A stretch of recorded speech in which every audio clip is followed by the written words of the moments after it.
ஸ்ரீபெரும்புதூர் தொகுதி திமுக வேட்பாளர் டி.ஆர். பாலு மதுரவாய சட்டமன்ற தொகுதிக்கு உட்பட்ட பகுதிகளில் தீவிர பிரச்சாரம் மேற்கொண்டார்.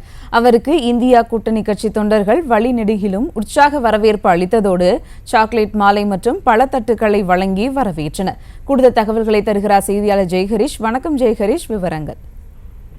வணக்கம் சுபா. வருகின்ற ஏப்ரல் 19 அன்று நடைபெறவுள்ள மக்களவைத் தேர்தலுக்கான வாக்குப்பதிவொட்டி தமிழகம் முழுவதும் தீவிர பிரச்சாரமானது மேற்கொள்ளப்பட்டு வருகிறது. குறிப்பாக இந்த ஸ்ரீபெரும்புதூர் திமுக எம்பியும் வேட்பாளருமான டி.ஆர். பாலு மதுரவாயல் சட்டமன்ற தொகுதிக்கு வாக்கு சேகரிப்பில் ஈடுபட்டார். அப்போது காரம்பாக்கம், வானகரம் ஆகிய பகுதியில் திமுக மற்றும் கூட்டணியினருடன் 100க்கும் மேற்பட்ட இருசக்கர வாகனங்களை அணிவகுப்புடன் அவர் பிரச்சாரம் செய்தார். அவருடன் மதுரவாயல் சட்டமன்ற உறுப்பினர் காரம்பாக்கம் கணபதி ஏற்பாட்டில் கூட்டணி கட்சி நிர்வாகிகள் இதில் கலந்து கொண்டனர். அப்போது வானகரம் பகுதியில் உள்ள திமுகவினர் சார்பில் வேட்பாளருக்கு வழிநெடுகிலும் உற்சாக வரவேற்பானது அளிக்கப்பட்ட நிலையில் சாக்லேட் மாலை மற்றும் பழத்தட்டுகளுடன் சீர்வரிசைகள் பெண்கள் வழங்கினர். மேலும் சிலம்பம் சுற்றியும் வரவேற்பு அளிக்கப்பட்ட நிலையில் சாக்லேட் மாலை மற்றும் பல சீர்வரிசைகளை டி.ஆர். பாலு அன்போடு பெற்றுக்கொண்டு அனைவருக்கும் நன்றி தெரிவித்து உதயசூரியன் சின்னத்தில் மறக்காமல் வாக்களிக்க வேண்டும் எனவும் கூறி பரப்புரையில் ஈடுபட்டது குறிப்பிடத்தக்கது. சுபா,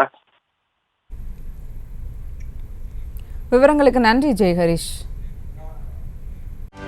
செய்திகளை உடனுக்குடனும் துல்லியமாகவும் தெரிந்து கொள்ள சப்ஸ்கிரைப் பண்ணுங்க.